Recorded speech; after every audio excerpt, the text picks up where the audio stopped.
All glory to you, Lord Vishvambara, the lion-like personality among the Brahmanas.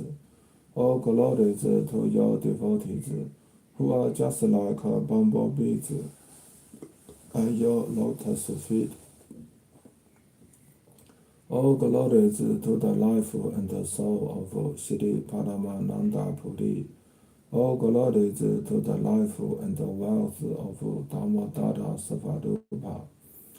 All glory to the beloved Lord of Rupa and Sanatana. All glory to the Lord who dwells in the hearts of Jagadisha and Gopinatha. In this way, Lord Vishvambara enjoyed his pastimes. In Navadvipa, yet not everyone could see them. The pastimes in Navadvipa described in the Madhya Kanda are unlimited. The fortunate Srinivasa saw them in his own house. Srinivasa served the Lord without any duplicity. For this reason, he and his family could see the Lord's Mahaparakasha, or divine manifestation. Nityananda continued to reside at the house of Srinivasa and lovingly addressed him as a father. He was absorbed day and night in the mood of a child and was not aware of external events. He continually drank milk from Malini's breast. Although there was no milk in her breasts, by the touch of Nityananda, they were filled with milk. Such was the inconceivable potency of the Lord. Lord Nityananda considered himself a cowboy of Vraja, and Srinivasa and Malini as his father and mother. Considering Malini as an elderly gopi and himself as a cowboy, Nityananda enacted the pastime of drinking Malini's breast milk, although there was no milk in the breast of Malini. When she saw that her breasts were filled with an abundance of milk for the pastimes of Nityananda, she became struck with wonder. Being forbidden by Lord Chaitanya, Malini did not tell anyone about this. She constantly saw the childhood pastimes of Nityananda. Malini Devi, the wife of Srinivasa, always treated Nityananda Prabhu as her own son. These extraordinary pastimes were not disclosed to anyone by the order of Sriman Mahaprabhu. Lord Vishvambara said, "Listen, Nityananda, you always pick a quarrel with someone. Do not play mischief at the house of Srinivasa." Hearing these words, Nityananda remembered Lord Krishna and replied, "You will never see me playing mischief. Do not consider me like yourself." Vishvambara then said, "I know you very well." Nityananda replied, "Tell me what faults you find in me." Gaurachandra smiled and said, "Do you want to know your faults? You throw showers of foodstuffs in every room." Understanding Lord Nityananda's extraordinary characteristics, Sri Mahaprabhu forbade him from creating any mischief, but Nityananda objected to this. On hearing his objection, Mahaprabhu smiled as he pointed out the faults in Nityananda. While describing his faults, Gaurachandra said, You enacted the pastime of throwing a shower of food everywhere. The word "ana" here refers to eatables. When a child is unable to chew, he is given liquid items like milk as food and drink. If we accept the showered liquid item as a food, then it must refer in this case to milk, which is the food of a child. When a child grows up, milk is no longer found in the breast of his mother. But by the inconceivable potency of Nityananda, there was a profuse supply of milk where it was otherwise not available. Nityananda said, only a madman acts like that. That is your trick to deprive me from eating rice. After hearing his faults pointed out by Mahaprabhu, Sri Nityananda said, only madmen act in such a way. But it is not proper for you to cheat me from enjoying my food on the pretext that I must stop playing mischief. You do not feed me rice while you yourself eat happily. Why else are you telling everyone about my misdeeds? Being inspired by Sri Baladeva's statement to Krishna in the pastimes of Vraja, Nityananda lovingly quarreled with Sri Gauda Sundara as follows. While residing at the house of Nanda Maharaja, you, Krishna, always demand foodstuffs from Yashoda and enjoy them. Whereas if I try to take such foodstuffs, you criticize me and disclose the topics of my mischief to everyone. This is nothing but selfishness.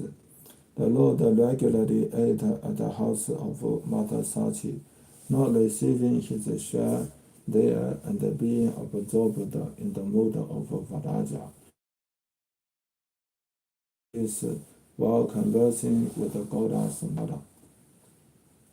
The Lord said, I feel embarrassed by your misdeeds. For this reason I am instructing you. Nityananda smiled and said, this is very good. Whenever you see me restless, please chastise me. You must have understood that I am indeed restless. After speaking in this way, he looked at the Lord and laughed loudly.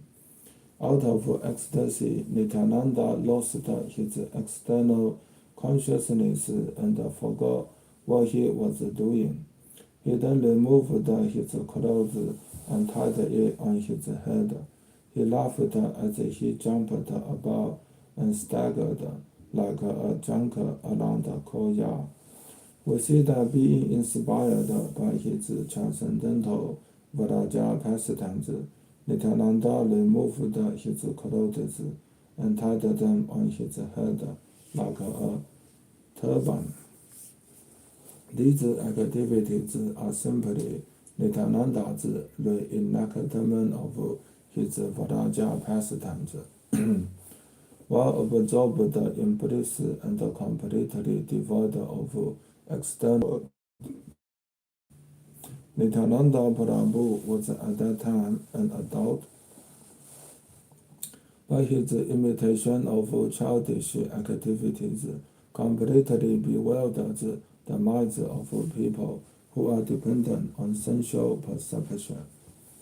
His hopping about and frivolous sporting in various ways are beyond the consideration of materialists.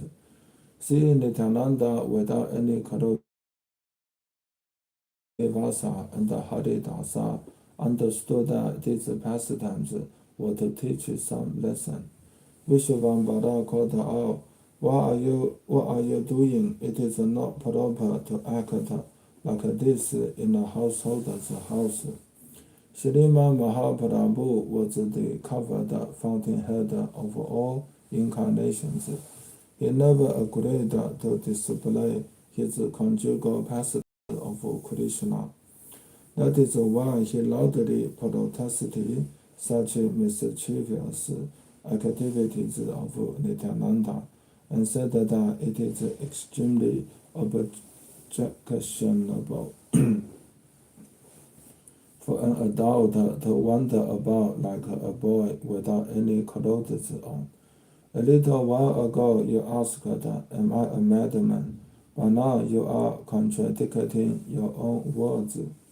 Oh Nityananda, you just said you are not a madman, and now you again failed to maintain your truthfulness by acting in a contradictory way by removing your clothes. Oh, can anyone's word as a person who has lost his external consciousness? Nityananda floated in an ocean of ecstasy.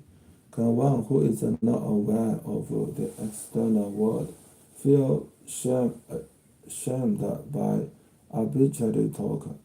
Since Nityananda Prabhu was merged in an ocean of ecstasy, he was completely aloof from the good and the bad of the external world.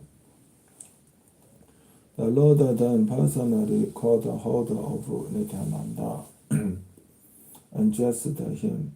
Such are the incredible pastimes of Nityananda. Nityananda was like a maddened lion and could not be controlled by anything other than Lord Chaitanya's words, which were like a sharp iron hook. The word Vajrayana Kusha refers to a controlling stick in the form of words. He did not eat rice with his own hands. Malini would feed him as her own son. Chaste Malini knew the glories of Nityananda. Thus she served Nityananda as an affectionate mother would serve her son. Chaste Malini Devi, the wife of Srivasa, treated Nityananda as her affectionate son, just as a mother serves her own son. Malini Devi served Nityananda in the same way, considering him as her own son. One day a crow took a brass bowl and flew away into the forest. Soon the crow flew out of sight, and a great anxiety filled the heart of Malini. Leaving the bowl somewhere, the crow returned. Malini saw that the bowl was not in its beak. Srivasa Pandita would become extremely angry because the bowl that was used for offering ghee to Krishna had been stolen. Thinking that he would create havoc as soon as he heard about it, Malini did not say anything but simply kept crying. Srivasa was a great devotee of Krishna. Thinking that Srivasa Pandita would become extremely angry on learning that a crow had taken away an ingredient of the Lord's service due to his wife's carelessness, Malini Devi became afflicted with a burden of distress. At that time, Nityananda came there and found Malini crying profusely. Nityananda smiled and said, "Oh, why are you crying? Tell me the reason for your distress, and I will take care of everything." Malini replied, "Listen, Goswami, a crow stole a ghee bowl and left it somewhere." Hare Krishna, Hare Krishna, Krishna Krishna, Hare Hare, Hare Rama, Hare Rama,